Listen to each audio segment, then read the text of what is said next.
The last seminar that I did, I believe it was in the book of Malachi, I mentioned that I was going to take a slight detour and go and do a study or a video seminar on the eschatological timeline. Eschatos means the last times or the last days. So as I started putting together the video, I found that it was way bigger than I thought it would be. I was going to put all of the sections into one video, which I intend to do at the end. But for right now, I was thinking, well, it's going to be a process that's going to probably take me over a month to put all these things together, because every subject that I go to on the eschatological timeline seems like it goes out, and I find more things to add to it.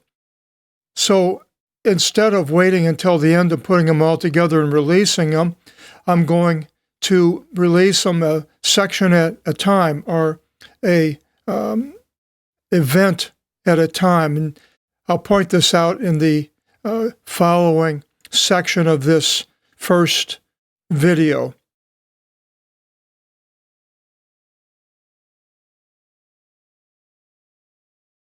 Welcome to this video seminar on what I call the eschatological timeline of the Bible. Eschatology is a study of end times, things that are going to happen that are listed in the Bible in one way or the other, in the Old Testament and the New Testament. I've been translating the Scriptures since 1985, the Greek Old and New Testament. So I'm offering what I have seen and still see as the possible events that are going to take place, that have taken place, that are taking place, and will take place. Now, many other people may differ from what I'm offering and come up with different conclusions of way things are going to be at the last time that the Bible has, which is fine. I'm just humbly offering my opinion, somebody that has studied the Bible, translated the whole Bible for 25 years. The Bible, of course, is called the Apostolic Bible Polyglot. And the wonderful thing about the Apostolic Bible Polyglot is the continuity that is offered to the reader, with the Old and the New Testament correlations being highlighted by footnotes. So when you see a quotation in the New Testament of an Old Testament passage, it's highlighted. And when you, in the Old Testament, you're going through and you see this highlight, then you know that it appears in the New. This, I believe, makes the whole timeline unique, because no one that I know of has used the Greek Old Testament, which is unusual, odd, because the translators, the writers of the original New Testament, Matthew, Mark, Luke, John, Paul, Peter, all of them quoted the Greek Old Testament, not the Hebrew. So why was the King James translators, why did they use the Hebrew Old Testament, which you have today, if that's what you're familiar with an English Bible, like the King James Version, New American Standard, NIV, and so forth? You would not be offered the information that you're given in the Apostolic Bible by the quotations of one or the other, with the exact same words being used in the Greek, with the English translation underneath. Now, others, again, that may differ in their way they see these events taking place in the Bible, but I just offer the best thing that I can see for each of these events. Before we go into the events, I'll show you that information that you'll get that I've been using for this video seminar comes out of our book, Entities of the Book of Revelation, which gives the 100 episodes of John, and then all the entities are listed like icon or econ in Greek, and the number in all the places that the word appears. It's relevant in the book of Revelation, and sometimes it's Old Testament quotations of what's called the Septuagint, or LXX, an abbreviation. So I use that book. It's available on our bookstore, and from there, you'll go through what I consider to be the 10 events of the eschatological timeline. Here we see the first event is the time of the nations is fulfilled. And Jesus will explain that to us when we get into this first section. He mentions this all in Luke 21:24. The next is the Great Defection. And the Great Defection is mentioned in 2 Thessalonians 2:3, and we'll go through that in more detail. The third is the Gog and Magog war, which I believe is going to soon take place, and that is mentioned in Ezekiel 39:1-19.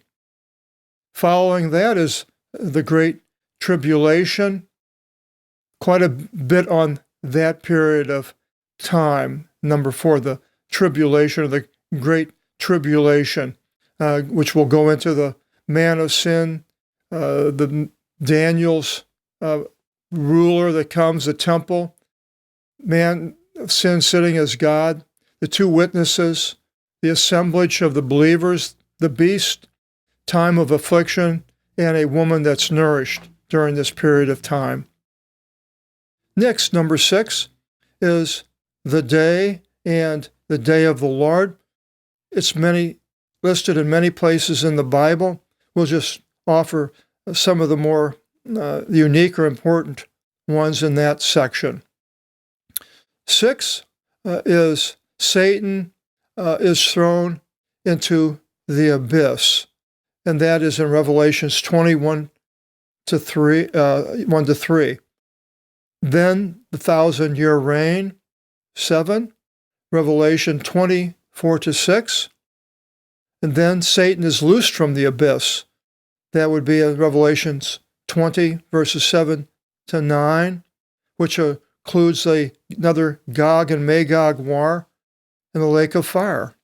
Then, number 8, Satan is loosed from the abyss. Then, number 9 is the judgment, and that is in Revelations 20, verse 12.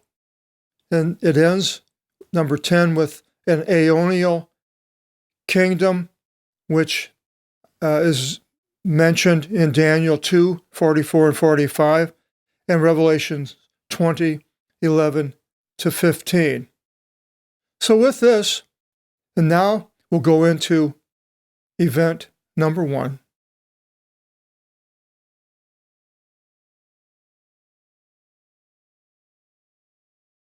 In this section, titled "The Time of the Nations is Fulfilled," Jerusalem was taken in 70 AD after the crucifixion in Jesus, and it was left without Jews controlling it for 2,000 years until 1948. The book of Luke 21:24, it says, we'll go there now, and Jerusalem will be for treading by nations until the time of the nations should be fulfilled. And this is Jesus saying this before Jerusalem has fallen. But he says it's going to be for treading by the nations until the time of the nations should be fulfilled. This was said before the time of the nations, and he's even going past that there is going to be a time where the nations is fulfilled. I believe he's talking about the country of Israel, that Israel will cease to be. It will be treaded until there's no longer nations that will tread it for whatever reasons. Now we can go into the Old Testament and see a verification of this in Ezekiel 39, 21 to 25, and it says, and God says, I will put my glory among you, and all the nations shall see my judgment which I did, and my hand which I brought upon them, which he did for the 70 years. And the house of Israel shall know that I am the Lord their God from this day and beyond.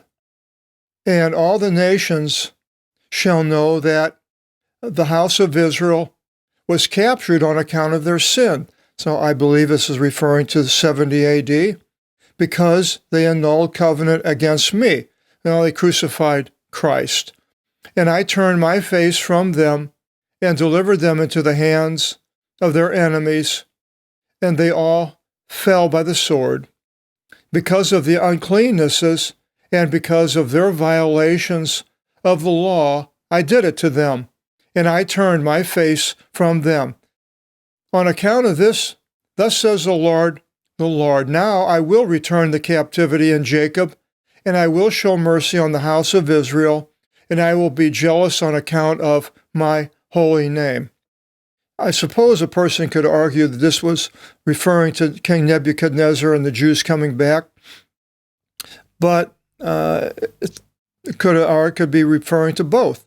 It's interesting because when you go through the Bible, especially with prophecies, you'll see chunks. There'll be a chunk here, and then it'll all abruptly stop, and then it'll completely change the subject, like right here. And it goes on down in 26, and they shall take their dishonor, iniquity, so forth, which is different than what was suggested in the verses I just read.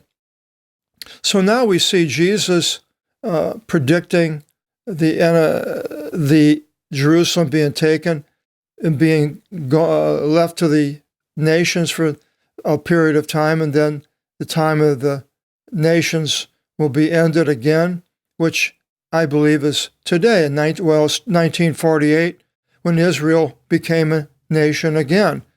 And many of these things that we're going through here, there's way more in the Bible on these different subjects. I'm just touching the basic time frames of these 10 events. Now, as we go through it, and I see other things that relate to these events, I can add them in and change the video later as we go along, or I go along and see other things that could be added to the description for that section. And now, so Israel now is a nation, and we see that Benjamin Netanyahu, the prime minister, spoke to, I believe this is in the United Nations, maybe 10 years ago. He said, today is International Holocaust Remembrance Day, and exactly 78 years since the liberation of the Auschwitz death camp, the prime minister said in his statement. We in Israel mark this event by honoring the sacred memory of those who perished at the hands of a murderous Nazi regime. And we vow that this will never, ever happen again to our people. The difference now is that the Jewish people have the state of Israel, the end of the time of the nations. Israel protects itself by itself. We are a strong and vibrant nation, and we have built up a powerful state that will not allow our enemies to inflict the very pain, suffering, and devastating loss of our people experienced during the Holocaust. And there are those who still call for our destruction, Netanyahu continued, day in and day out.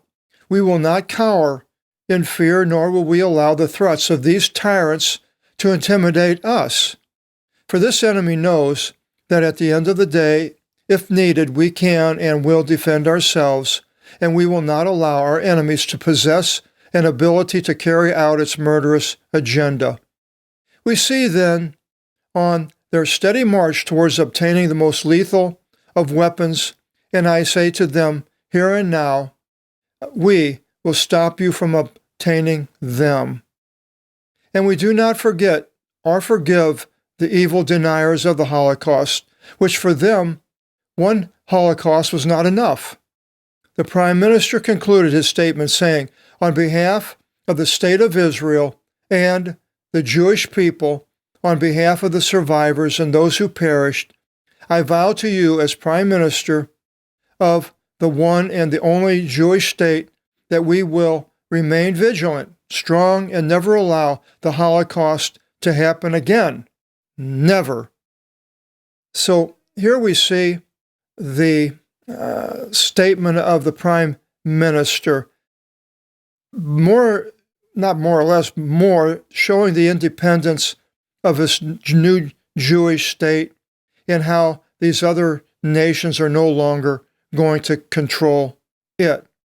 So I believe that this is the time of the nations being fulfilled, Israel being in a country which it has been now for since 1948.